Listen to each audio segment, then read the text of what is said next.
তো আমেরিকার সেনাবাহিনীর 200-র অধিক সৈন্য সাক্ষী দিয়েছে। বিস্তারিত বাংলাদেশের প্রথম আলোতে রিপোর্ট হয়েছে যে আমেরিকা ইসরায়েল ইরান যুদ্ধ দাজ্জাল তত্ত্বে মোড়ানো, হেডিং এবং ডিটেইলস ওখানে অনেক ডকুমেন্টস তুলে ধরা আছে এগুলোর উপর। এমনি ইন্টারন্যাশনালি তো অনেক জায়গায় আলোচনা হচ্ছে। তো আমেরিকার 200-র অধিক সৈন্য সাক্ষী দিয়েছে যে তাদেরকে মোটিভেট করা হচ্ছে এই যুদ্ধের জন্য, এটা বলে যে এটা বাইবেলে প্রতিশ্রুত শেষ জামানার যুদ্ধ আমরা শুরু করছি।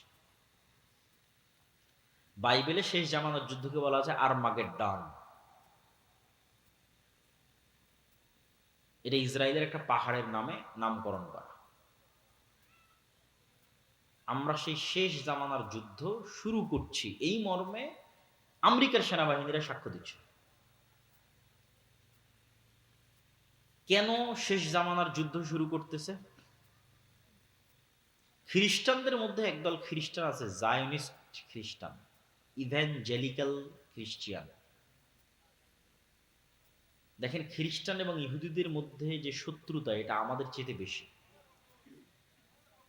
স্পেনে মুসলমানেরা ইহুদিদের আশ্রয় দিয়েছে, আর খ্রিস্টানরা ধরে ধরে ইহুদিদের হত্যা করত। কেন শত্রুতা বেশি? আপনি চিন্তা করেন যে কোন একটা জাতি আমাদের নবী মুহাম্মদ সাল্লাল্লাহু আলাইহি ওয়াসাল্লামকে হত্যা করেছে, আমি বিশ্বাস করি ও আমার নবীকে হত্যা করেছে, সে বিশ্বাস করে ওর নবী অবৈধ, মানে জারদ সন্তান, নাউজুবিল্লাহি মিন যালিক। তাহলে ওদের মধ্যে কি পরিমাণ শত্রুতা হতে পারে? খ্রিস্টানরা বিশ্বাস করে ইহুদিরা আমাদের নবীকে হত্যা করেছে, আর ইহুদিরা বিশ্বাস করে মারিয়াম আলাইহিস সালাতু ওয়াস সালাম ব্যভিচারিণী আর তার সন্তান ঈসা আলাইহিস সালাতু ওয়াস সালাম জারদ সন্তান, নাউজুবিল্লাহি মিন যালিক। তাহলে আমাদের সাথে তাদের শত্রুতা হবে না ইহুদি খ্রিস্টানদের ওদের মধ্যে বেশি শত্রুতা হবে? ওদের মধ্যে বেশি শত্রুতা। সেখানে আজকে তারা এরকম বন্ধু হয়ে গেল, এটা তো অসম্ভব। পৃথিবীর ইতিহাসে কোনোদিন হয়নি। এখনকার পূর্বে পৃথিবীর ইতিহাসে কোনোদিন হয়নি। হিটলার 60 লক্ষ ইহুদিকে হত্যা করেছে, হিটলার খ্রিস্টান। এটা হওয়ার পিছনে যেই বিশ্লেষণগুলো তুলে ধরা আছে, সেই বিশ্লেষণ হচ্ছে বাইবেলের প্রতিশ্রুতি অনুযায়ী ঈসা আলাইহিস সালাতু ওয়াস সালাম পুনরায় পৃথিবীতে আসবে, তথা খ্রিস্টানদের বিশ্বাস অনুযায়ী ঈসা আলাইহিস সালাম পুনরায় পৃথিবীতে আসবেন, মারা গেছেন কিন্তু আবার আল্লাহ তাকে পাঠাবেন। আর মুসলমানদের বিশ্বাস অনুযায়ী তিনি মারাই যাননি, তাকে জীবিত অবস্থায় উঠানো হয়েছে, তিনি আবার পৃথিবীতে আসবেন। সমস্যা হচ্ছে খ্রিস্টানরা বিশ্বাস করে যে ঈসা আলাইহিস সালাতু ওয়াস সালাম তখনই পৃথিবীতে আসবেন যখন ইহুদিদের মাসিহা আসবে। আমাদের মাসিহা তখন আসবে যখন ইহুদিদের মাসিহা আসবে। তাহলে মাসিহা সবার, মুসলমানেরাও মাসিহার অপেক্ষায়, মাসিহের অপেক্ষায়, খ্রিস্টানেরাও মাসিহের অপেক্ষায়, ইহুদিরাও মাসিহের অপেক্ষায়। তাহলে ইহুদিদের মাসিহকে, খ্রিস্টানদের মাসিহকে, মুসলমানদের মাসিহকে। মাসিহ মানে বিপদ থেকে উদ্ধারকারী। এই জন্য দাজ্জালের নামও মাসিহ দাজ্জাল, ঈসা আলাইহিস সালামের নামও ঈসা মাসিহ। তাহলে মাসিহ দাজ্জাল, ঈসা মাসিহ, দুইজনই মাসিহ, বিপদ থেকে উদ্ধারকারী। এখন খ্রিস্টানদের দাবি হচ্ছে যতক্ষণ ইহুদিদের মাসিহ না আসছে ততক্ষণ আমাদের মাসিহ আসবে না। ইহুদিদের মাসিহ হচ্ছে মাসিহ দাজ্জাল। তাহলে ইহুদিদের মাসিহ, মাসিহ দাজ্জাল যতক্ষণ না আসবে ততক্ষণ খ্রিস্টানদের মাসিহ ঈসা মাসিহ পৃথিবীতে আসবে না। এবার তাহলে পরের পয়েন্টে চলে আসি, ইহুদিদের মাসিহ, মাসিহ দাজ্জাল কখন আসবে? খ্রিস্টানদের বিশ্বাস হচ্ছে ততক্ষণ ইহুদিদের মাসিহ, মাসিহ দাজ্জাল আসবে না যতক্ষণ না আমরা ইহুদিদেরকে জেরুজালেমে বসবাসের ব্যবস্থা না করে দিতে পারবো। পৃথিবীর সব ইহুদিদেরকে যেই দিন আমরা জেরুজালেমে বসবাসের ব্যবস্থা করে দিতে পারবো, ইহুদিরা যেই দিন মসজিদে আকসা ভেঙ্গে এখানে হাইকালে সুলাইমানির উপর থার্ড টেম্পল তৈরি করবে, সেই দিন মাসিহ দাজ্জাল আসবে। আর যখন মাসিহ দাজ্জাল আসবে তখন আমাদের ঈসা মাসিহ আসবে। অতএব ইহুদিদের সাথে আমাদের শত্রুতা থাকলেও ঈসা আলাইহিস সালামকে পুনরায় পৃথিবীতে নিয়ে আসার জন্য আমাদের ইহুদিদের সহযোগিতা করতে হবে, জেরুজালেমে ওদের একত্রিত করার জন্য। তাহলে সবার উদ্দেশ্য অতি দ্রুত দাজ্জালকে এবং ঈসা আলাইহিস সালাতু ওয়াস সালামকে পৃথিবীতে নিয়ে আসা। যারা মোটামুটি ফ্রিল্যান্সিং করেন, পেপ্যালের সহকারী প্রতিষ্ঠাতা পিটার থিয়েল, উনি কিছুদিন পূর্বে ইতালির রাজধানী রোমে দাজ্জালের উপর সিরিজ আলোচনা করেছে গোপন রুদ্ধদ্বার বৈঠকে। তারা দাজ্জালকে বলে এন্টিক্রাইস্ট, আমরা বলি দাজ্জাল, তারা বলে এন্টিক্রাইস্ট।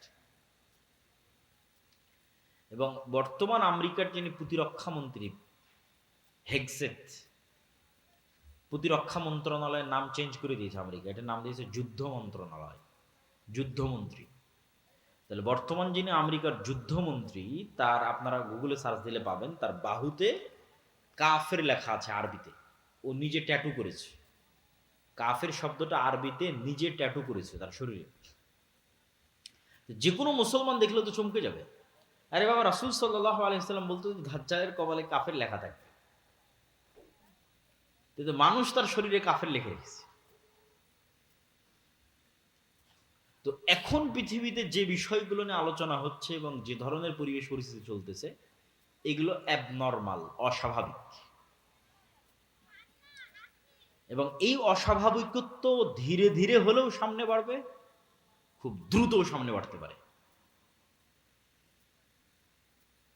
তো দাজ্জালের ফিতনা সম্পর্কে রাসূল সাল্লাল্লাহু আলাইহি ওয়াসাল্লাম বলছেন যে সব ধন সম্পদ, আসমানের বৃষ্টির মালিকানা আর জমিনের ফসল উৎপাদনের মালিকানা সব থাকবে দাজ্জালের একচ্ছত্র আধিপত্যে। যে দাজ্জালের উপর ঈমান আনবে তাকে দেওয়া হবে, যে ঈমান আনবে না তাকে দেওয়া হবে না। এর চাইতে ভয়ঙ্কর ফিতনা পৃথিবীতে আর কোনোদিন যায়নি। তাহলে এখন আপনি চিন্তা করেন যে আজকে আমরা কাশিম বাজারে যে পেট্রোল পাম্পে তেল দেওয়া হবে শুনে সারা গাড়ির সেখানে লাইন হয়েছে তেল দেওয়া হবে মর্মে। কালকে আপনাকে বলা হলো যে বিদ্যুৎ অফ, নাই বিদ্যুৎ, কিন্তু বাংলাদেশের তো নিজের তেল নাই, নিজের গ্যাস অত নাই। বাহিরের দেশ বিদ্যুৎ তেল দিলেই বাংলাদেশে বিদ্যুৎ চলবে। তাহলে তোমার বিদ্যুৎ অফ, তোমার গাড়িতে তেল অফ। আচ্ছা, আজকে যদি বিদ্যুৎ অফ হয়, 2 দিনের মধ্যে সব মোবাইল বন্ধ হয়ে যাবে, সব মোবাইল সব কম্পিউটার বন্ধ হয়ে যাবে।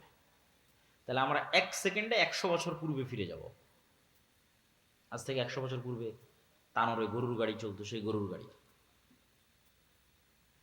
অথবা সাইকেল অথবা ঠেলা গাড়ি অথবা পায়ে হেঁটে। এখন আপনাকে বলা হচ্ছে যে ঠিক আছে, তোমাকে তেলও দেওয়া হবে, বিদ্যুৎও দেওয়া হবে, সব দেওয়া হবে, দাজ্জালকে মানো। আপনি চিন্তা করেন যে আপনি এখন বসে চিন্তা করেন যে এই ফিতনা কি ভয়ঙ্কর হতে পারে। এটাই ঘটবে আমি সেটা বলছি না, কোরআন এবং হাদিসে তো এর চেয়ে ভয়ঙ্করটা বলা আছে যে আকাশে বৃষ্টি বর্ষণ করবে। এই তেল তো সামান্য কিছু। যে অঞ্চলের মানুষ দাজ্জালের উপর ঈমান আনয়ন করবে না, ওই অঞ্চলের মাটিতে গাছ হবে না, ধান হবে না। জমিন দাজ্জালের কথা শুনে উৎপাদন বন্ধ করে দিবে, আসমান দাজ্জালের কথা শুনে বৃষ্টি বর্ষণ বন্ধ করে দিবে। এই ক্ষমতা আল্লাহই দাজ্জালকে দিবে। হবে বৃষ্টি, হবে ফসলও হবে, দাজ্জালের প্রতি ঈমান আনয়ন করে। তো এখন আপনি চিন্তা করেন, যার ন্যূনতম অবৈধ সম্পদের উপর লোভ আছে এবং যার পরকালের উপর অগাধ আস্থা ও ইয়াকিন নাই, সে কি ফিতনা থেকে বাঁচতে পারবে? কোনো সুযোগ নেই। যার 1 টাকার প্রতি অবৈধভাবে ইনকামের ইচ্ছা আছে, যে লোভ সামলাতে পারে না, যে এই 1 টাকা আসবে, এটা আমি একটু অবৈধভাবে ইনকাম করি না, এই লোভ যে সামলাতে পারে না, এই দাজ্জালের এই লোভ সামলাতে পারবে না, ঈমান বিক্রি করে দিবে। আর একটা কি বলেছি, পরকালের উপর অগাধ আস্থা। মানে আপনি কিসের আশায় দাজ্জালের বৃষ্টিও নিবেন না, দাজ্জালের ফসলও নিবেন না, দুর্ভিক্ষে না খেয়ে মারা যাবেন, কিসের আশায়? পরকালে জান্নাতের আশা। যে চোখে জান্নাত দেখতে পায় না, ও এটার উপর টিকে থাকতে পারবে না। ওই যে আসহাবুল উখদুদের ঘটনা আল্লাহ সুবহানাহু ওয়া তাআলা কোরআন মাজিদে বলেছে যে আসহাবুল উখদুদকে বলা হলো ঈমান ত্যাগ করো, না হয় আগুনে ঝাঁপিয়ে পড়ো। তো মা তার কোলের শিশু সহ আগুনের মধ্যে ঢুকে গেছে। আপনি বলেন এই মানুষগুলোর পক্ষে ওই আগুনে ঢোকা তখনই সম্ভব যখন ওই আগুনের মধ্যে ওরা জান্নাত দেখতে পেয়েছে। যে আমরা আগুনে ঢুকছি না জান্নাতে ঢুকছি? বলেন, আগুনে ঢুকছে না জান্নাতে ঢুকছে? জান্নাতে ঢুকছে। ও যদি মনে করে আমি আগুনে ঢুকছি, ঢুকতে পারবে না, সম্ভব না। আর যখন মনে করে যে আমি আগুন থেকে বের হয়ে আমার বাড়িতে ফিরে যে আরামে ছেলে মেয়ে নিয়ে থাকি, তখন মনে করছে যে আমার বাড়িতে তো জাহান্নামের আগুন জ্বলছে, এখানে কেমনে ফিরে যায়? তাহলে সামনে জান্নাত, পিছনে জাহান্নামের আগুন, কোনটা আমি অ্যাকসেপ্ট করব? এই পরকালের উপর এই মাত্রার ইয়াকিন যতক্ষণ আপনার না আসবে, আপনি ঈমান নিয়ে এই পৃথিবীতে টিকতে পারবেন না। আল্লাহর পথে যাত্রা বইটা শুধু এই জন্যই লেখা, নতুন যে বইটা আমার লেখা, যে মানুষের ঈমানকে মজবুত করা। ঈমানই মানুষের সম্বল। আল্লাহর ক্ষমতা ও শক্তির প্রতি ঈমান, পরকালের প্রতি অগাধ আস্থা, অগাধ বিশ্বাস, এটা ছাড়া বাঁচার কোনো রাস্তা নেই। এই একই কথা রাসূল সাল্লাল্লাহু আলাইহি ওয়াসাল্লাম বলতেছে যে দাজ্জালের জান্নাত হবে জাহান্নাম, আর দাজ্জালের জাহান্নাম হবে জান্নাত। সেম কথা, যা আসহাবুল হুদুদের সাথে ঘটেছে। সূরা বুরুজের মধ্যে আল্লাহ সুবহানাহু ওয়া তাআলা বলেছে। তাহলে এই ফিতনার একটা আলামত অন্তত আপনি দেখতে পাচ্ছেন যে আপনার বাড়ি এবং ঘরে পৌঁছে গেছে। এটা বাড়তেও পারে, হয়তো ধীরে বাড়বে, নয় দ্রুত বাড়বে। তো কিয়ামতের পূর্ব মুহূর্তে রাসূলুল্লাহ সাল্লাল্লাহু আলাইহি ওয়াসাল্লাম বলছেন যে আমার এবং কিয়ামতের মধ্যে তোমরা কয়েকটা জিনিসকে গণনা করে রাখো। ১ নাম্বার আমার মৃত্যু, ২ নাম্বার মসজিদে আকসার বিজয়, ৩ নাম্বার ভয়াবহ মহামারী। এখন কোন মহামারী, এটা নিয়ে আলেমদের মধ্যে মতভেদ আছে। উমর রাদিয়াল্লাহু তাআলা আনহুর জীবদ্দশাতে সিরিয়াতে একটা ভয়ঙ্কর মহামারী হয়েছিল। কেউ কেউ বলেছে ওটা সেই মহামারী। আমরাও তো কয়েকদিন আগে দেখলাম করোনা মহামারী। আরো ভয়াবহ মহামারী আসতে পারে পৃথিবীতে। তারপর রাসূল সাল্লাল্লাহু আলাইহি ওয়াসাল্লাম বললেন এমন এক ফিতনা, যেই ফিতনা থেকে আরবের কোনো ঘর খালি থাকবে না। তো আলেম ওলামা ব্যাখ্যা করেছে এই ফিতনা হচ্ছে মোবাইল কম্পিউটার ইন্টারনেটের ফিতনা। তো মোবাইল কম্পিউটার ইন্টারনেটের ফিতনা তো সব ঘরে ঢুকেছে, খালি আরবের ঘরে ঢুকেছে? দক্ষিণ কোরিয়া, জাপান, আমেরিকা থেকে শুরু করে পৃথিবীর সব ঘরে ঢুকেছে। কিন্তু আল্লাহ নবী তো খাস করেছে এমন ফিতনা যেটা আরবের প্রত্যেক ঘরে ঢুকে, পৃথিবীর প্রত্যেক ঘরে নয়। তো কোরআন এবং হাদিসে বেশিরভাগ জায়গায় ফিতনা মানে মারামারি, গন্ডগোল, হত্যা, এগুলোই উদ্দেশ্য। তাহলে এমন মারামারি, এমন গন্ডগোল, এমন হত্যা এবং রাহাজানি আরব বিশ্বে তৈরি হবে, যেই হত্যা, যে গন্ডগোল, যে মারামারিতে আরবের প্রত্যেকটা ঘর যুক্ত হয়ে যাবে, বিরত থাকতে পারবে না, মুক্ত থাকতে পারবে না। আর এক হাদিসে রাসূল সাল্লাল্লাহু আলাইহি ওয়াসাল্লাম বলছেন ফোরাত নদী থেকে স্বর্ণের পাহাড় বের হবে। এই স্বর্ণের পাহাড় নিয়ে এমন মারামারি হবে যে মারামারিতে পুরো আরব বিশ্ব যুক্ত হয়ে যাবে। মানুষের কাছে মনে হয় আরে স্বর্ণের পাহাড় বের হওয়ার কি সম্ভব? আচ্ছা আপনি বলেন তো, আজ থেকে 500 বছর আগে মানুষের কি মনে হতো যে মাটির নিচ থেকে তেল বের হওয়া সম্ভব? মনে হতো নাকি? যে তেলে বিদ্যুৎ জ্বলবে, এটিকে মানুষ কল্পনা করতো? কখনো কল্পনা করতো না। মাটির নিচ থেকে তেল বের হচ্ছে, গ্যাস বের হচ্ছে, বিদ্যুৎ চলতেছে। তো কখন কি বের হয়ে যাবে এটা আপনি বলতে পারবেন না। অথবা যদি সোনাকে সোনার অর্থেই রাখি তবুও সম্ভব। কেন? উদাহরণ দিলাম, যদি সোনাকে মূল্যবান অর্থে ধরি, যে মূল্যবান কিছু বের হবে, মূল্যবান দামি, মূল্যবান দামি বুঝাতে সোনা ব্যবহার হয়, অস্বাভাবিক কিছু নয়, স্বাভাবিক। তাহলে এখন অন্তত তেল সোনার চেয়েও দামি। তেলের যে অবস্থা স্বর্ণের চেয়েও দামি। সারা পৃথিবীতেই টিকে আছে তেলের উপর, সারা পৃথিবী। তাহলে এখন কিসের যুদ্ধ চলছে? জ্বালানি যুদ্ধ, তেলের যুদ্ধ। তেল নিয়ে মারামারি, ভেনেজুয়েলার সাথে মারামারি তেল নিয়ে, ইরানের সাথে মারামারি তেল নিয়ে, আরব বিশ্বের সাথে মারামারি তেল নিয়ে। এই যুদ্ধের সামনে আরো বাড়তে পারে। তো রাসূল সাল্লাল্লাহু আলাইহি ওয়াসাল্লাম আরব বিশ্বে এরকম এক ভয়াবহ ফিতনার কথা বলে গেছেন, যেই ফিতনায় আরবের প্রত্যেক ঘর যুক্ত হবে। এই সেই ফিতনা না, আরবের প্রত্যেক ঘর ওই ফিতনায় যুক্ত হবে, ওই মারামারি, গন্ডগোলে, কাটাকাটির সাথে যুক্ত হবে। তারপরে কি? একের পর এক আল্লাহ নবী গণাচ্ছে। এরপরে এই ফিতনার পরে আরবের প্রত্যেক ঘর যেই ফিতনায় যুক্ত হয়ে যাবে, এই ফিতনার পরে হুদনাতুন বাইনাকুম ওয়া বাইনার রুম, তোমাদের সাথে রোমানদের চুক্তি হবে। তো রাসূল সাল্লাল্লাহু আলাইহি ওয়াসাল্লাম যখন রোম শব্দ উচ্চারণ করছেন, তখন রোম হচ্ছে আজকের তুরস্ক। আজকের তুরস্কের রাজধানী ইস্তাম্বুল, যাকে ইংরেজিতে বলে কনস্টান্টিনোপল। সেখানে বাইজেন্টাইন রোমান এম্পায়ার ছিল অর্থোডক্স খ্রিস্টানদের, যে অর্থোডক্স খ্রিস্টানরা এখন রাশিয়ায় আছে। আর যদি রোমান মানে সব খ্রিস্টানদের ধরি, তাহলে ইউরোপ আমেরিকার খ্রিস্টান আসতে পারে। আল্লাহ সুবহানাহু ওয়া তাআলা ভালো জানে এই হাদিস কিভাবে বাস্তবায়িত হবে, কারা উদ্দেশ্য। তো মুসলমানদের সাথে রোমান খ্রিস্টানদের চুক্তি হবে। চুক্তি হয়ে মুসলমান এবং রোমান খ্রিস্টানেরা তৃতীয় আর এক পক্ষের বিরুদ্ধে যুদ্ধ করবে। এই তৃতীয় পক্ষকে আল্লাহু আ'লাম। এই তৃতীয় পক্ষ ইহুদিরাও হতে পারে, হিন্দুরাও হতে পারে, বৌদ্ধরাও হতে পারে, অথবা রোমান দ্বারা যদি অর্থোডক্স খ্রিস্টান উদ্দেশ্য হয়, তাহলে ক্যাথলিক ইউরোপ আমেরিকার খ্রিস্টানরা হতে পারে, অথবা রোমান দ্বারা যদি ইতালির রোম উদ্দেশ্য হয়, যেখান থেকে ইউরোপ উদ্দেশ্য হবে, তাহলে আমেরিকা ইসরায়েল হতে পারে, রাশিয়া হতে পারে। তৃতীয় আর এক পক্ষের বিরুদ্ধে যুদ্ধ হবে। এই তৃতীয় আর এক পক্ষের বিরুদ্ধে যুদ্ধে তোমরা এবং রোমান খ্রিস্টানেরা বিজয়ী হবে।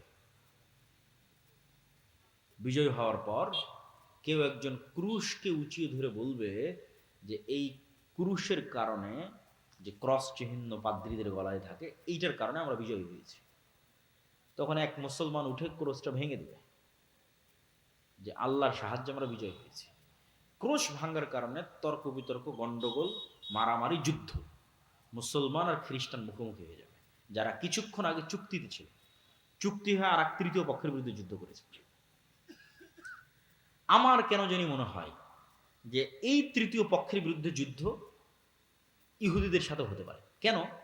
রাসূলুল্লাহ সাল্লাল্লাহু আলাইহি ওয়াসাল্লাম আর এক হাদিসে বলেছেন যে ইহুদিদেরকে এমন ভয়াবহভাবে মুসলমানেরা হত্যা করবে একটা যুদ্ধে, কিয়ামতের পূর্ব মুহূর্তে এমন ভয়াবহভাবে হত্যা করবে যে পাথর এবং গাছ পর্যন্ত কথা বলবে যে মুসলমান আসো, আমার কি বলার নাম, আমার পিছনে ইহুদি লুকিয়ে আছে, হত্যা করো। এই যে পাথর এবং গাছ কথা বলবে, এটার সাথে আর একটা জিনিস আপনাকে বলে রাখি, কথা বলবে, মানুষের রানও কথা বলবে। আর একটা কি বলেছে রাসূল সাল্লাল্লাহু আলাইহি ওয়াসাল্লাম? বলেছেন যে কিয়ামতের পূর্ব মুহূর্তে দাব্বাতুল আরজ বের হবে। যে দাব্বাতুল আরজ হবে একটা জন্তু, একটা জানোয়ার, যে কথা বলবে মানুষের সাথে, জাসসাসা, গোয়েন্দা। যেই দাব্বাতুল আরজ তামিম আদ-দারির হাদিসে যখন দাজ্জালের সাথে দেখা করতে যায়, তখন দাজ্জালের প্রবেশ মুখে এক জন্তু জানোয়ার দাঁড়িয়েছিল, যাকে হাদিসে বলা হয়েছে দাব্বাতুল আরজ, যার চেহারা কোন দিকে পিছন কোন দিকে বোঝা যায়নি। তো ওকে জিজ্ঞেস করে সাহাবীরা, তুমি কিন্তু আনাল জাসসাস, আমি হচ্ছে গোয়েন্দা। তো প্রাণী কথা বলতেছে। আর মানুষের মনে হতে পারে যে প্রাণী কেমনে কথা বলতে পারে, গাছ পাথর কেমনে কথা বলতে পারে। মানুষের তৈরি সৃষ্টি জীব কথা বলতেছে এখন, যদিও সৃষ্টির ক্ষমতা মানুষের নাই, মানুষের বানানো বলতে পারে। যেমন মানুষের বানানো এআই এবং এআই ভিত্তিক রোবট আপনার সাথে কথা বলছে না? বলছে না? বলছে। আপনি এখন চ্যাট জিপিটির সাথে কথা বলেন, কথা বলবে। এখন জেমিনির সাথে কথা বলেন, কথা বলবে। আপনি যা বলবেন সে উত্তর দেবে সাথে সাথে। এই এআই তো পৃথিবীকে, যেমন ইন্টারনেট পৃথিবীকে চেঞ্জ করে দিয়েছে, সামাজিক যোগাযোগ মাধ্যম পৃথিবীকে চেঞ্জ করে দিয়েছে, বিদ্যুৎ পৃথিবীকে চেঞ্জ করে দিয়েছে, এআই পৃথিবীকে চেঞ্জ করে দিচ্ছে। কোথায় গিয়ে ঠেকবে আল্লাহ সুবহানাহু ওয়া তাআলা ভালো জানেন। তাহলে মানুষের বানানো জিনিস মানুষের সাথে কথা বলতেছে বুদ্ধিমত্তার সাথে, সেখানে আল্লাহ সুবহানাহু ওয়া তাআলার জীব জন্তু জানোয়ার কথা বলবে না, এটা বিশ্বাস করা পাগলামি, এটা বিশ্বাস করা বোকামি। তো ওই তৃতীয় পক্ষের যুদ্ধ ইহুদিদের সাথে হতে পারে, আল্লাহু আ'লাম। এবার তৃতীয় পক্ষের যুদ্ধের পর মুসলমান এবং খ্রিস্টানরা মুখোমুখি। এই যুদ্ধে রাসূলুল্লাহ সাল্লাল্লাহু আলাইহি ওয়াসাল্লাম বলছেন, এই যুদ্ধের ভিন্ন ভিন্ন অ্যাঙ্গেলে অনেক হাদিস আছে, আমি সবগুলো সারমর্ম বলতেছি আপনাকে, সব হাদিসের সারমর্ম। রাসূল সাল্লাল্লাহু আলাইহি ওয়াসাল্লাম আর এক হাদিসে বলতেছেন, ততদিন পর্যন্ত কিয়ামত হবে না যতদিন না আমার উম্মত রোমানদের বিরুদ্ধে যুদ্ধ করে আমাক এবং দাবেক নামক জায়গায়। এই জায়গা কোথায়? এই জায়গা হচ্ছে আজকের সিরিয়া, যেখানে তুরস্কের সীমান্তের সাথে মিলেছে। এখনকার সিরিয়ার সীমান্ত যেখানে তুরস্কের সীমান্তের সাথে মিলেছে, ইদলিব, ইদলিব শহর, সেখানে এই নামে জায়গা আছে, বিশাল খোলা মাঠ, আমাক এবং দাবেক। ওই জায়গায় আমার উম্মত যতক্ষণ রোমান খ্রিস্টানদের বিরুদ্ধে যুদ্ধ না করছে, ততদিন কিয়ামত হবে না। সেই দিন মুসলমানদের যুদ্ধের হেডকোয়ার্টার থাকবে দামেস্ক নগরীর গুতা নামক জায়গায়। এটা ওই যুদ্ধের কথাই বলা হচ্ছে, যেটা রোমানদের সাথে হবে। আর এক হাদিসে রাসূলুল্লাহ সাল্লাল্লাহু আলাইহি সাল্লাম বলছেন, ততদিন পর্যন্ত কিয়ামত হবে না যতদিন না আমার উম্মত বলেন, ওখানে বলেছে ইসহাক আলাইহিস সালামের বংশের ৭০,০০০ সদস্য এমন এক শহরের বিরুদ্ধে যুদ্ধ না করে, যেই শহরের এক পাশ সাগর এবং এক পাশ মাটি। তো আলেম ওলামা লিখেছে এই শহর হচ্ছে ইস্তাম্বুল, কুস্তুনতুনিয়া, কনস্টান্টিনোপল। তো আমার উম্মত যখন এই ইসহাক আলাইহিস সালামের বংশের ৭০,০০০ মানুষ যখন ওই শহর বিজয়ে যাবে, তখন তাদের তরবারি চালানো লাগবে না, গুলি করা লাগবে না। তারা বলবে লা ইলাহা ইল্লাল্লাহ আল্লাহু আকবার, এটাতে শহর বিজয় হয়ে যাবে। লা ইলাহা ইল্লাল্লাহ এবং আল্লাহু আকবার আওয়াজ দিয়ে শহর বিজয় হবে। আর এক হাদিসে রাসূল সাল্লাল্লাহু আলাইহি ওয়াসাল্লাম বলছেন, অচিরেই কিয়ামতের পূর্ব মুহূর্তে এমন এক ভয়াবহ যুদ্ধ হবে যেটাতে রোমান এবং মুসলমানেরা মুখোমুখি হবে, যেটাতে রোমানেরা ৮০টি পতাকার অধীনে একত্রিত হবে। প্রত্যেক পতাকার অধীনে ১২,০০০ করে সেনাবাহিনী থাকবে, প্রায় কাছাকাছি ১০ লক্ষ পদাতিক যোদ্ধা নিয়ে তারা মুখোমুখি হবে মুসলমানদের। এই যুদ্ধে আমার উম্মত ৩ ভাগে বিভক্ত হবে। এই যুদ্ধে অংশগ্রহণ করার জন্য মদিনা থেকে তৎকালীন বিশ্বের সর্বশ্রেষ্ঠ সন্তানেরা বের হয়ে আসবে। তৎকালীন বিশ্বের সবচেয়ে তাকওয়াবান, সবচেয়ে আল্লাহওয়ালা, সবচেয়ে পরহেজগার, সবচেয়ে পাকা মুমিন মুজাহিদ বের হয়ে আসবে মদিনা থেকে, যারা এই যুদ্ধে অংশগ্রহণ করবে। আমার উম্মত এই যুদ্ধে ৩ ভাগে বিভক্ত হবে। এক ভাগ পালিয়ে যাবে যুদ্ধের মাঠ থেকে, এরা এত বড় কবিরা গুনাহ করবে যে আল্লাহ কিয়ামত পর্যন্ত এদের ক্ষমা করবে না। আর এক ভাগ মৃত্যুবরণ করবে, এরা পৃথিবীর সর্বশ্রেষ্ঠ শহীদ। আর এক ভাগকে আল্লাহ বিজয় দান করবে, কিন্তু বিজয়ের কোনো আনন্দ থাকবে না। কেন বিজয়ের কোনো আনন্দ থাকবে না? এক বংশে যদি ১০০ সদস্য থাকে, ৯৯ জন মারা যাবে, একজন বেঁচে থাকবে। এগুলো ভিন্ন ভিন্ন হাদিস রাসূলুল্লাহ বলেছেন, একই যুদ্ধের কথা আমি একত্রিত করে বলতেছি। পাখি যদি ১ মাস আকাশে উড়ে লাশের সারি শেষ করতে পারবে না, লাশের দুর্গন্ধ শেষ করতে না পারার কারণে পাখি পড়ে মারা যাবে।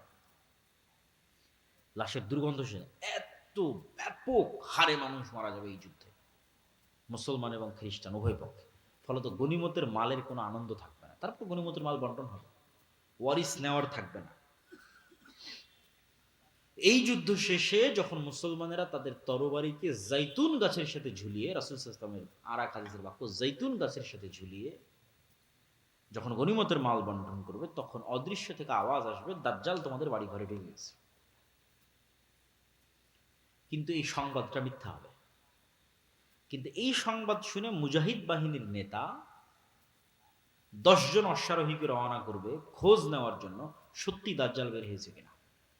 রাসূল সাল্লাল্লাহু আলাইহি ওয়াসাল্লাম বলছেন, ওই ১০ জন অশ্বারোহীর নাম, ওদের বাপের নাম, ওদের ঘোড়ার রং, ওদের গায়ের রং আমি দেখতে পাচ্ছি, আমি বলে দিতে পারবো ওরা কারা।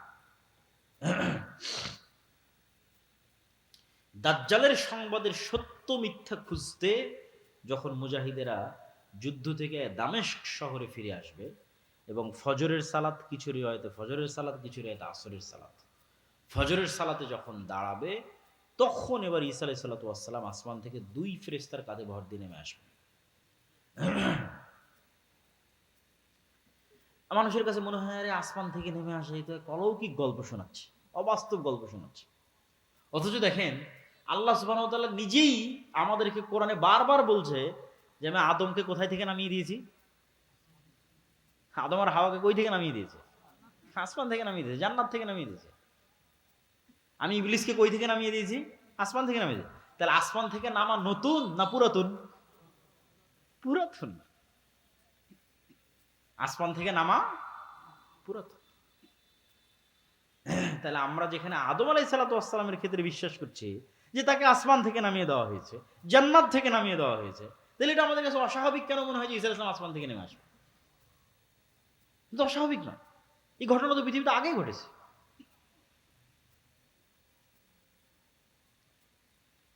তো ঈসা আলাইহিস সালাতু ওয়াস সালাম পৃথিবীতে নেমে আসবেন, ততদিনে কিন্তু সত্যি সত্যি দাজ্জাল বের হয়ে গেছে।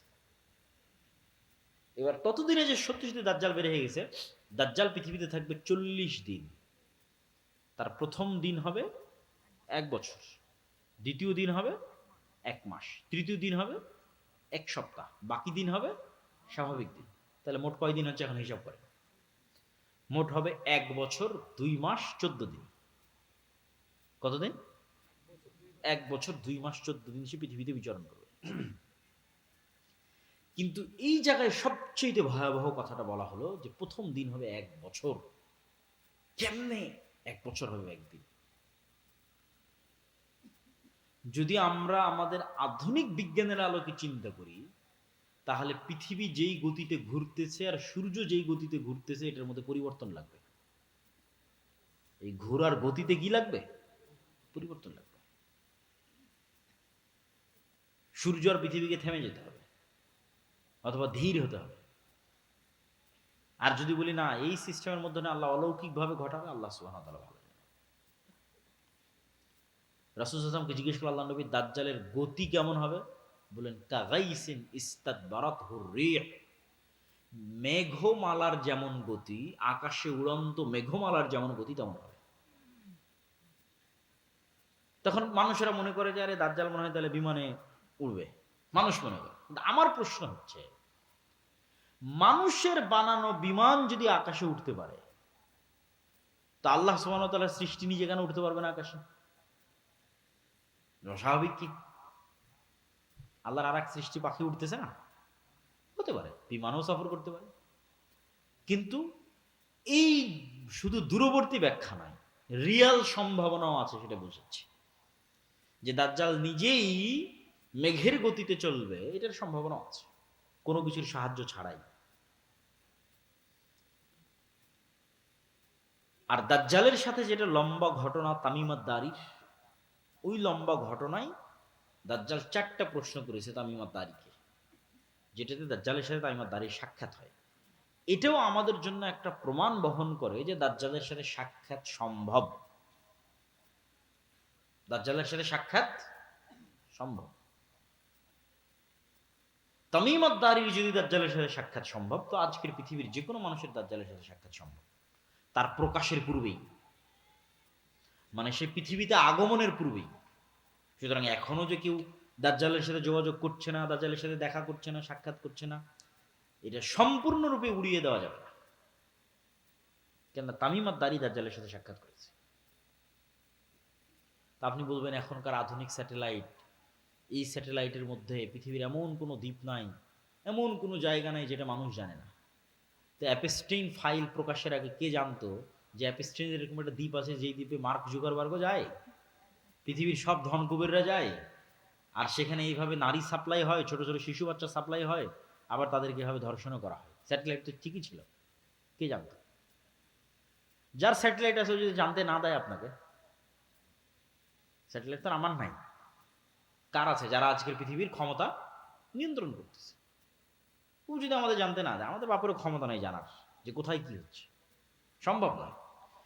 আর যদি মেনে নেই যে না আসলে এই পৃথিবী, যেই পৃথিবী আমরা এখন চোখে দেখছি, এই পৃথিবীতে দাজ্জাল নাই, তো বিজ্ঞান বলতেছে যে মানুষ 3D ডাইমেনশনে দেখে। এই পৃথিবীতে এমন প্রাণীর বসবাস সম্ভব যে 3 ডাইমেনশনের উপরে, 4th dimension, 5th dimension, 6th dimension, 7th ডাইমেনশনে বসবাস করে এই পৃথিবীতে আছে, কিন্তু মানুষ দেখতে পাবে না। যেমন জিন আছে, দেখতে পাচ্ছি না, ফেরেশতা আছে, দেখতে পাচ্ছি না, এরা অন্য ডাইমেনশনে বসবাস করতেছে। ঠিক আপনি যদি একটা ছোট্ট পাখিকে একটা বন্দি ঘরের মধ্যে ছেড়ে দেন, পাখি জানালাই খুঁজে পাবে না, অথচ আপনি বলছেন কি রে আমি তো জানালা দেখতে পাচ্ছি, ও দেখতে পায় না কেন? এরকম আপনি যে কোনো প্রাণীর সাথে চেক করতে পারেন, সাপের সাথে চেক করতে পারেন যে সাপের দৃষ্টি কেমন, সাপ কতটুকু দেখে, কোন লেভেল পর্যন্ত দেখে, আমাদের মতো দেখে না। কুকুরের দৃষ্টি কেমন, সে কি আমাদের মতো দেখে না। আপনার আশেপাশে এরকম হাজারো উদাহরণ আছে, আপনি যেমন দেখেন ওরা ওরকম দেখে না, ওরা ভিন্ন লেভেলের দেখে। তাহলে আমাকে ফেরেশতা দেখতেছে, জিন দেখতেছে, আমি জিন ফেরেশতাকে দেখতেছি না। আল্লাহ চাইলে দেখা যাবে। সুতরাং পৃথিবীতে থাকা অবস্থাতেও না দেখা সম্ভব। আবার পৃথিবীতে থাকা অবস্থায় অন্যরা দেখতেছে, আছে, আমাকে দেখতে দেওয়া হচ্ছে না, যেটা আগেরটা বললাম সেটাও সম্ভব। আমাকে জানতে দেওয়া হচ্ছে না, সেটাও সম্ভব। এবং দাজ্জালের প্রকাশের পূর্বে তার সাথে সাক্ষাৎও সম্ভব। তো তামিমাত দারির হাদিসে তামিমাত দারিকে জিজ্ঞেস করছে দাজ্জাল আরবের লোকজনকে 4টা জিনিসের কথা বলছে। বহাইরা তাবারিয়ার কথা বলো, আইনে জোগরের কথা বলো, নাখাল বাইসানের কথা বলো, আর নবী আল উম্মির কথা বলো। এই বহাইরা তাবারিয়া হচ্ছে সি অফ গ্যালিলি, যেটা আজকের ইসরায়েলের সীমানার মধ্যে পড়ে। এই নাখাল বাইসান হচ্ছে ইসরায়েলের একটা শহর, বাইত শিয়ান, যেটাও আজকে ইসরায়েলের সীমানার মধ্যে পড়ে। আর আইনে জোগার হচ্ছে জর্ডানের যে ডেড সি আছে, মৃত সাগর আছে, যেখানে লুত আল ইসলামের কওমকে ধসিয়ে দেওয়া হয়েছিল, এই ডেড সির পার্শ্ববর্তী একটা ঝর্ণা বা কুয়া। আর এই তিনটে জায়গায় 50 কিলোমিটারের মধ্যে হবে, এখান থেকে 50 কিলোমিটার আশপাশে। দুইটা ইসরায়েলের সীমানার মধ্যে আর একটা ইসরায়েলের সীমানা লাগানো। আর এই তিনটে জায়গায় আবার ইহুদি খ্রিস্টানদের বাইবেল এবং তাওরাতে বর্ণিত বিভিন্ন কারণে পবিত্র। যেমন সি অফ গ্যালিলি, যেটা বহাইরা তাবারিয়া, দাজ্জাল জিজ্ঞেস করলো, তাওরাতের বর্ণনা অনুযায়ী যে ঈসা আলাইহিস সালাম যেখানে সব মোজেজা দেখাতেন, ঈসা আলাইহিস সালাম মোজেজা তো পৃথিবীর সবচেয়ে ব্যতিক্রম মোজেজা, মৃতকে জীবিত করা, অন্ধকে চক্ষুষ্মান করা, টাকওয়ালা মাথাকে চুল দিয়ে দেওয়া, এই বেশিরভাগ মোজেজাগুলো উনি এই খালের পাশে, এই লেকের পাশে দেখিয়েছেন। এই জন্য সারা ইউরোপ, সারা আমেরিকা থেকে লক্ষ লক্ষ খ্রিস্টান দর্শনার্থী এটা দেখতে আসে। বহাইরা তাবারিয়া, lake of Tiberia, sea of Galilee. আর আইনে জোগার, যেটা স্প্রিং অফ জোয়ার বলতেছে হিব্রু ভাষায়, ইংরেজি ভাষায়, বাইবেলের বর্ণনা অনুযায়ী লূত আলাইহিস সালামের শহর ধ্বংস হওয়ার পর যেই শহরে যেই জায়গায় তাকে আশ্রয় দেওয়া হয়েছিল, সেটা হচ্ছে এই আইনে জোগার, তার পাশে। এই তিনটার কথা দাজ্জাল কি বলছে? যেটাতে পানি আছে পানি থাকবে না, ঝর্ণা আছে ঝর্ণা শুকিয়ে যাবে, বাগান আছে বাগান, খেজুর বাগান আছে খেজুর বাগান শেষ হয়ে যাবে।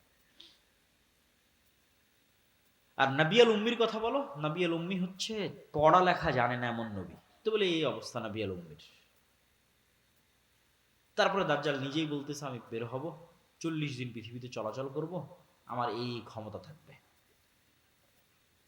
এবং দাজ্জালের ওই ক্ষমতার কথাগুলো রাসূল সাল্লাল্লাহু আলাইহি ওয়াসাল্লাম বলে গেছে। তাহলে দাজ্জালের সাথে কেউ পারবে না। দাজ্জালের সাথে একমাত্র কে পারবে? ঈসা আলাইহিস সালাম। দাজ্জাল যখন পৃথিবীতে বের হয়ে যাবে, তখন মুমিন মুসলমানদের বাঁচার কোনো রাস্তা থাকবে না। এমনকি রাসূল সাল্লাল্লাহু আলাইহি ওয়াসাল্লামের হাদিসের বর্ণনা অনুযায়ী সিরিয়ার এক অঞ্চলের মানুষ যারা দাজ্জালের প্রতি ঈমান আনবে না, ওদের ধনুক চাবিয়ে খেতে হবে, কোনো খাবার থাকবে না। এইরকম ভয়ঙ্কর দুর্ভিক্ষ দেখা দিবে। গাড় পাহাড় বিভিন্ন জায়গায় আশ্রয় লুকিয়ে থাকতে হবে, অপেক্ষায় থাকবে ঈসা আলাইহিস সালামের আগমনের। ঈসা আলাইহিস সালাম যখন আসবে, লুদ নামক দরজা, জেরুজালেমের, যেখানে এখন এয়ারপোর্ট, সেখানে ঈসা আলাইহিস সালামকে দেখা মাত্র দাজ্জাল গলতে থাকবে পানির মতো। কিন্তু সে গলে শেষ হওয়ার আগেই ঈসা আলাইহিস সালাম তাকে নিজে হাতে হত্যা করবেন এবং সেই রক্ত দুনিয়ার মানুষকে দেখাবেন। এবার রাসূল সাল্লাল্লাহু আলাইহি ওয়াসাল্লাম বলছে যে আল্লাহ ঈসা আলাইহিস সালামকে বলবে, ঈসা, দাজ্জাল তো মারা গেল, কিন্তু এখন আমার এমন এক সৃষ্টি জীব বের হবে যে লা ইয়াদানু লি আহাদিম মিন ইবাদি, আমার বান্দাদের মধ্যে এমন কোনো বান্দা নাই যে তাদের সাথে মুখোমুখিতে পারবে, মোকাবেলায় পারবে। অতএব তুমি ঈসা যত বড় নবী হও, আর ইমাম মাহদি যত বড় মুজাহিদ হোক, আর তোমাদের হাতে দাজ্জালের যত বড় ফিতনা পরাজিত হোক, এখন যারা বের হবে এদের সাথে তোমরা পারবে না। অতএব তোমরা তুর পাহাড়ে আশ্রয় নাও। তখন ঈসা আলাইহিস সালাম মুমিন মুজাহিদদের নিয়ে তুর পাহাড়ে আশ্রয় নেবেন। এবার বের হবে ইয়াজুজ মাজুজ, যাদের বর্ণনা কিয়ামতের আলামতের একমাত্র আলামত, যেটার বর্ণনা কোরআনে আছে। দাজ্জালের কথা কিন্তু কোরআনে নাই। আরো যেগুলো বললাম, বিভিন্ন ভয়ঙ্কর যুদ্ধ, ফিতনা, রোম, এগুলো কোরআনে নাই। তাহলে একমাত্র আলামত যেটার বর্ণনা কোরআনে আছে, সেটা কি? ইয়াজুজ মাজুজ। যুলকারনাইনের বর্ণনায় সূরাতুল কাহফের মধ্যে আল্লাহ সুবহানাহু ওয়া তাআলা ইয়াজুজ মাজুজের ঘটনা তুলে ধরেছে। যুলকারনাইনের 3টা সফর, 3টাই ব্যতিক্রম ব্যতিক্রম ব্যতিক্রম সফর, এবং সূরা কাহফের প্রত্যেকটা ঘটনা ব্যতিক্রম। সূরা কাহফের আসহাবে কাহফের ঘটনা ব্যতিক্রম। সূরা কাহফের মধ্যে যে ঘটনাগুলো আছে, প্রায় 4টা ঘটনা সূরা কাহফের মধ্যে, 4টাই ব্যতিক্রম ঘটনা। একটা তো আসহাবে কাহফের ঘটনা, গুহার মধ্যে ঘুমিয়ে গেল, 300 বছর, 310, 309 বছর ঘুমিয়ে থাকলো, আশ্চর্য ঘটনা। অথচ মানুষ তাদেরকে দেখে, তাদেরকে মনে করে জীবিত, অথচ তারা মৃত বা ঘুমন্ত। তারপরে সূর্যের উদয়ের কথা এমনভাবে বলা আছে ওই আয়াতে, মিলানোই কঠিন যদি অনুবাদ পড়ে দেখেন। 2 নম্বর ব্যতিক্রম ঘটনা কি বলা আছে? মুসা আলাইহিস সালাম আর খিজির আলাইহিস সালামের ঘটনা। আর এক আশ্চর্য ঘটনা, মাছ, শুকনা মাছ, রান্না করা মাছ নিয়ে গেছে, সেই মাছ যেখানে জীবিত হয়ে বের হয়ে গেছে, সেখানে খিজির আলাইহিস সালাম বেঁচে আছে না মারা গেছে, আর তার সাথে কারো দেখা হচ্ছে কিনা, কই থেকে আসলে খিজির আলাইহিস সালাম, কই থাকে, এই আর এক আশ্চর্য ঘটনা। 3 নম্বর আশ্চর্য ঘটনা জুলকারনাইন। জুলকারনাইন তিনটা সফর দিল, 3টে সফরের একটা সফরে ইয়াজুজ মাজুজ। বলছে এদের থেকে আমাদের বাঁচার ব্যবস্থা করেন, প্রাচীর দিয়ে দেন। তখন জুলকারনাইন সেখানে প্রাচীরের ব্যবস্থা করে দিল আর বললো আল্লাহ যেই দিন চাইবে সেই দিন এরা বের হবে।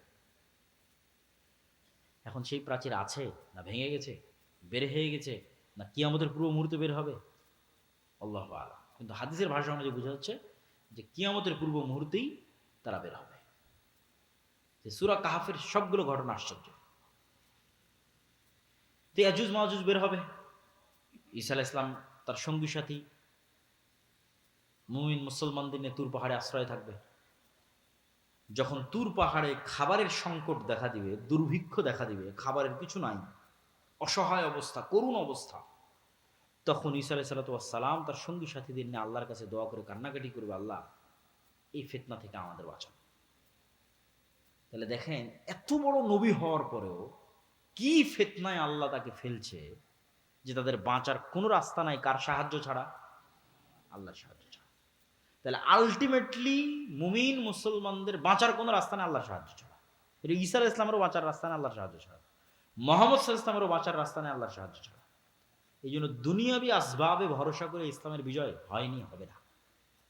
দুনিয়াবি কারণে বিজয় সম্ভব নয়, আল্লাহর সাহায্যেই বিজয় সম্ভব। তাহলে বিজয় হচ্ছে না কেন? আল্লাহর সাহায্য পর শর্ত পূরণ করিনি, এই জন্য। দুনিয়ার শক্তিতে কম আছে এই জন্য, এটা ভুল কথা। মুসলমানদের কোনোদিন দুনিয়াবি শক্তিতে বিজয় হয়নি, কোনোদিন হবেও না। মুসলমানদের বিজয় হয় আল্লাহর সাহায্যে।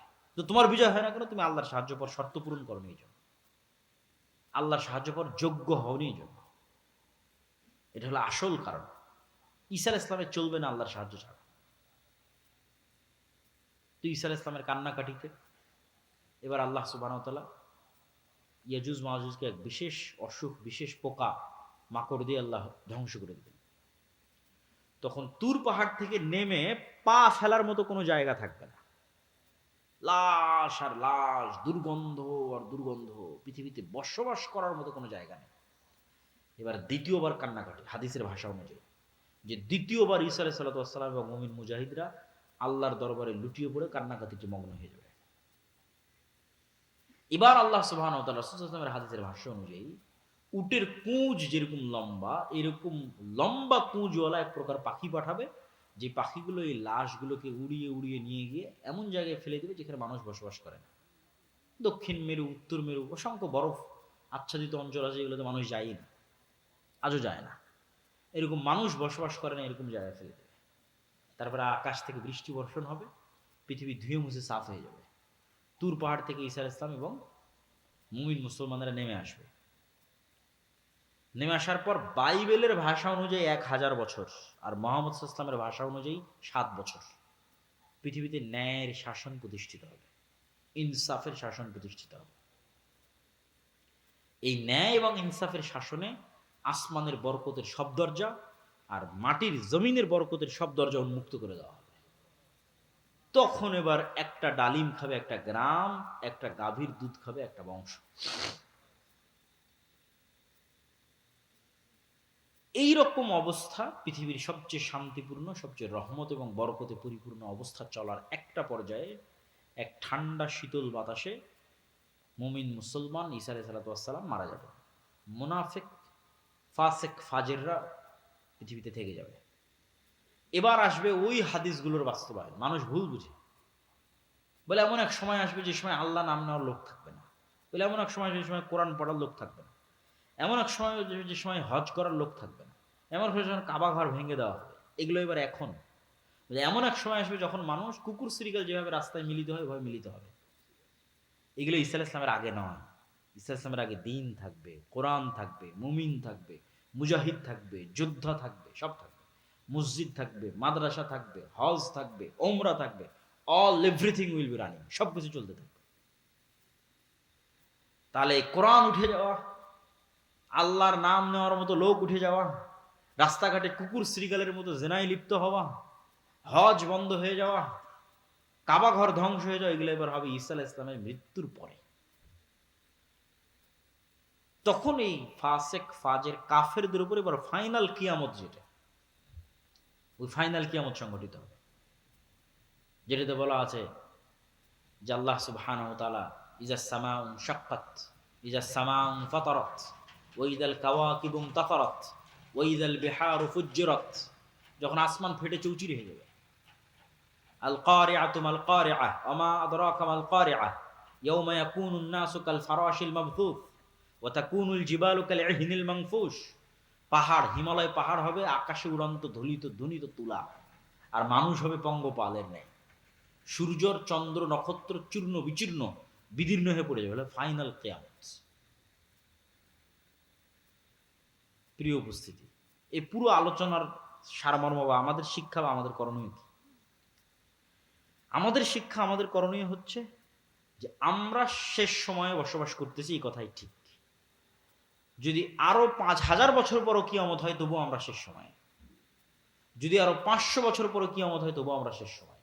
কেন? কিয়ামতের সবচেয়ে বড় আলামত মুহাম্মদ সাল্লাল্লাহু আলাইহি ওয়াসাল্লাম মৃত্যু হয়ে গেছে, আর অসংখ্য ছোট ছোট আলামত চোখে দেখতেছি। আল্লাহ নবী বলছেন ইয়াতাতাওয়ালুনা ফিল বুনিয়ান, উঁচু উঁচু বিল্ডিং বানানোতে প্রতিযোগিতা করবে। তো উঁচু বিল্ডিং বানানোর কল্পনা কিভাবে আসতে পারে যে উঁচু বিল্ডিং দেখেনি চোখে? অথচ বলছে উঁচু বিল্ডিং নিয়ে প্রতিযোগিতা করবে। কিন্তু হয়ে গেছে উঁচু উঁচু বিল্ডিং নিয়ে প্রতিযোগিতা। রাসূল সাল্লাল্লাহু আলাইহি ওয়াসাল্লামের হাদিসগুলো দেখলে বোঝা যায় যে না দেখে যে জিনিসগুলোর বর্ণনা রাসূল সাল্লাল্লাহু আলাইহি ওয়াসাল্লাম দিয়েছেন সেগুলো আমরা নিজেরা বাস্তবে সচক্ষে দেখতেছি। তো এগুলোই কিয়ামতের আলামতের জন্য যথেষ্ট। তা আমাদের আজকের আলোচনার সারমর্ম কি? আমাদের দুটো জিনিস লাগবে, তাহলে আমরা পৃথিবীতে ফিতনা মুক্ত অবস্থায় বিদায় নিতে পারব। এক নাম্বার বলেছি, পরকালের প্রতি অগাধ বিশ্বাস। আপনার প্রত্যেক কাজের পিছনে মূল উদ্দেশ্য থাকবে জান্নাতে যাওয়া। ওইটা সফল হলে আপনি আসল সফল। দুনিয়াতে সফল সফল নয়, দুনিয়াতে সফল সফল নয়। দুনিয়াতে আপনি সবসময় জিতবেন, সবসময় আপনার কাছে ক্ষমতা থাকবে না, তাহলে দাজ্জালের ফিতনা আল্লাহ দিত না। তখন মুমিন মুসলমানদের হাতে কোনোই ক্ষমতা থাকবে না, সব ক্ষমতা দাজ্জালের হাতে। আর আপনি কি, আপনাকে ঈমান নিয়ে বাঁচতে হবে, এটাই সফলতা। ঈমান নিয়ে বাঁচাটাই সফলতা। তাহলে ঈমান নিয়ে বাঁচার জন্য আমি বলেছি দুটো জিনিস লাগবে। এক, পরকালের প্রতি অগাধ আস্থা ও বিশ্বাস, পরকালকে দেখতে পেতে হবে। মৃত্যু পরবর্তী জীবন হচ্ছে বাস্তব জীবন। অমাল হায়াতুদ দুনিয়া ইল্লা লাইবুন ওয়া লাহু, এই দুনিয়ার জীবনের কোনো দাম নাই, এটা খেলতামাশা মাত্র। প্রকৃত জীবন কি? লাহিয়াল হায়াওয়ান, আল্লাহ কোরআনে বলেছে পরকালই জীবন। পরকালই জীবন, দুনিয়ার জীবন জীবন নয়। তাহলে পরকালের যে জীবনটা, ওই জীবনটা হচ্ছে প্রকৃত জীবন, বাস্তব জীবন। এই জীবন জীবন নয়। আর এক আয়াতে আল্লাহ সুবহানাহু ওয়া তাআলা বলছেন পরকাল হচ্ছে খায়রুন ওয়া আবকা, সর্বোত্তম, চিরস্থায়ী, পার্মানেন্ট। তাহলে ক্ষণস্থায়ী এই দুনিয়াতে সফলতা কি? পরকালের প্রতি অগাধ আস্থা রাখা। দুই নাম্বার, দুনিয়া বিসর্জন দেওয়ার সক্ষমতা। যেটা আমি বাক্য শুরু করেছি যে 1 টাকার প্রতি যদি আপনার অবৈধ লোভ থাকে, আপনি দাজ্জালের ফিতনা থেকে বাঁচতে পারবেন না। আপনি ঈমান বিক্রি করে দিবেন, ঈমান বিসর্জন দিয়ে দিবেন। যার ন্যূনতম দুনিয়ার প্রতি লোভ নাই, পরিপূর্ণরূপে দুনিয়া বিসর্জন দেওয়ার মানসিকতা আছে, যে কোনো বিপদ আপদে কঠোর থেকে কঠোর ধৈর্য ধারণের মানসিকতা আছে, ইস্তেকামাত আছে, এই মানুষগুলো ঈমান থেকে নিয়ে পৃথিবী থেকে বিদায় নিতে পারবে। দুইটা জরুরি কাজ বলে বক্তব্য শেষ করব। ইব্রাহিম আলাইহিস সালাতু ওয়াস সালাম তার পরবর্তী বংশধরের জন্য দুইটা বিষয়ের দোয়া করেছেন আল্লাহ সুবহানাহু ওয়া তাআলার কাছে। রব্বি জাআল হাযাল বালাদা আমিনা ওয়াজনুবনি ওয়া বানিয়া আন না'বুদাল আসনাম। আল্লাহ মক্কা শহরকে নিরাপদ করে দাও, আমার পরবর্তী বংশধর কেউ যেন মূর্তি পূজক না হয়, শিরক না করে। শিরক ভয়াবহ। তাহলে এক নাম্বার, ইব্রাহিম আলাইহিস সালাম আল্লাহর কাছে চাচ্ছেন তার পরবর্তী বংশধরের জন্য, মানে স্পেশাল কিছুই চাচ্ছেন যেটা আল্লাহ তাকে দিবে। একে মক্কা শহরকে নিরাপদ করে দেন, দুই আমার পরবর্তী বংশধরের জন্য শিরিক না করে, তিন রব্বি জাআলনি মুকিমাস সালাহ ওয়া মিন যুররিয়াতি, আমার পরবর্তী বংশধর যেন বেনামাজি না হয়।